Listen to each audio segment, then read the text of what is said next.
নমস্কার বন্ধুরা, welcome back to my channel. বাঙালির খাওয়া দাওয়াতে তোমাদের অনেক অনেক স্বাগত।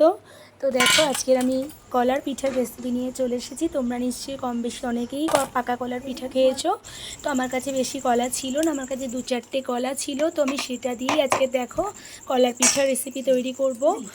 তো 4টে কলা নিয়ে নিয়েছি আমি, তাতে আমি 5 চামচ আটা দিয়ে দিয়েছি। বাড়িতে যে আটা দিয়ে রুটি খাও সেই আটাই দিতে পারো। 2 চামচ ময়দা দিয়েছি, 7 চামচ চিনি ব্যবহার করেছি ও 1 মুঠো চিড়ে দিয়েছি। দিয়ে আমি সবগুলো উপকরণকে খুব ভালো করে মিশিয়ে নেব। দেখো, তোমরা একটা তারের সাহায্যে মিশিয়ে নিতে পারো অথবা হাত দিয়ে মেখে নিতে পারো খুব সুন্দর করে। কলার পরিমাণটা যদি একটু বাড়াতে চাও কোনো অসুবিধা নেই, সেক্ষেত্রে পরিমাণগুলো একটু কম দিলেও সমস্যা নেই। আমার কাছে কলা কম ছিল, তাই আমি এখানে একটু পরিমাণগুলো বেশি দিয়েছি। আর চিড়েটা দেওয়ার স্পেশালি কারণ হচ্ছে, চিড়েটা দিলে ভীষণভাবে নরম হয় পিঠেটা। ছোট বড় যে কোনো সাইজের তোমরা করে নিতে পারো, অথবা মালপোয়া রেসিপিও করে নিতে পারো। এই সেম ব্যাটারটা দিয়ে মালপোয়া হিসেবেও করে নিতে পারো তোমরা। আমি ছোট ছোট করে টিকলি বড়া করব এখানে। তো দেখো, এখানে খুব সুন্দর করে আমি মিক্সড করে নেব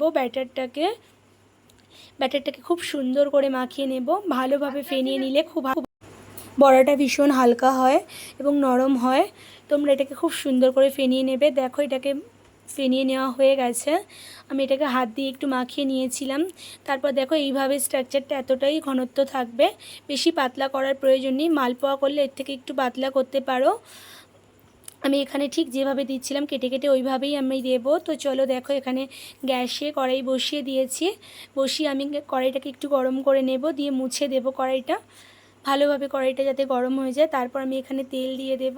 তেল দিয়ে আমি তেলটাকে ভালোভাবে গরম করে নেব। উষ্ণ গরম হওয়াতে আমি তেলটাকে হাত দিয়ে দেখে নেব ভালোভাবে তেলটা তেতেছে কি না। উষ্ণ উষ্ণ গরম অবস্থাতেই আমি টিকলিগুলোকে দিয়ে দেব তেলের মধ্যে। এখানে ছোট ছোট বল আকারে আমি এখানে দেব। দেখো, এখানে আমি ভালোভাবে তেলটা উষ্ণ গরম হওয়া দেখে নিলাম। তারপর আমি ছোট ছোট টিকলি করে এখানে দিয়ে দেব কড়ার মধ্যে। দিয়ে ভালোভাবে আমি এটাকে ডিপ ফ্রাই করে নেব।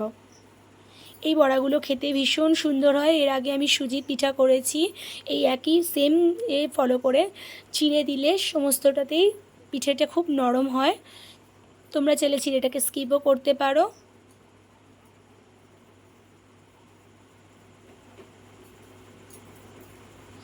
দেখো, এখানে আমি ছোট ছোট বল আকারে তেলের মধ্যে দিয়ে দিয়েছি। এগুলোকে আমি হালকা ব্রাউন কালার আসা অবধি অপেক্ষা করব, যাতে ভালোভাবে এটাকে ভিতর থেকে ফ্রাইও হয়ে যায় আর উপরের কালারটাও চলে আসে। তাই আমি এটাকে লো ফ্লেমে দিয়ে রাখবো। চাইলে মিডিয়াম ফ্লেমেও দিতে পারো, কিন্তু হাই ফ্লেমে দিয়ে বড়াগুলোকে করবে না, কারণ তাতে নিচ থেকে পুড়ে যাওয়ার সম্ভাবনা থাকে। দেখো, হালকা হালকা ব্রাউন কালার আসলে আমি এটাকে উল্টে পাল্টে নেব, যাতে এই দুপিঠ খুব সুন্দর করে ভাজা হয়ে যায়। খুব সুন্দর একটা কালার চলে এসেছে, তোমরা দেখতেই পাচ্ছ। আমি এই অবস্থাতে বড়াগুলোকে তুলে নেব।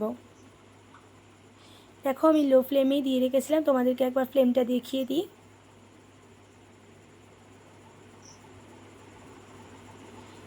বড়াগুলোকে একটা ছাঁকনির সাহায্যে তুলে নেব। আমি আবারও সেম একইভাবে নেক্সট রাউন্ডটা ভেজে নেব।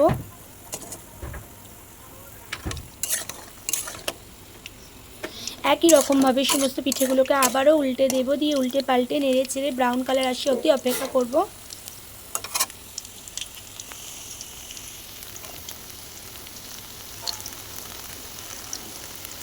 এই পর্যায়ে তোমাদের যদি একটু মনে হয় হালকা ভাজা হয়ে এসছে, তখন একটু সামান্য মিডিয়াম ফ্লেমে দিতেই পারো। তো দেখো, আমার এবারে বড়াগুলো ভাজা হয়ে গেছে, আমি এগুলোকেও তুলে নেব।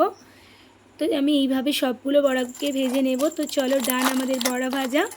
একটু আমার কালো কালো হয়ে গিয়েছিল প্রথমবারটা। আমি এখানে চলো সার্ভ করে নেব। তো তোমরা দেখতেই পাচ্ছ বড়াগুলো কতটা সুন্দর, যতটা সুন্দর দেখছো ততটাই টেস্টি হয়েছিল। চলো, দেখাবে নেক্সট কোনো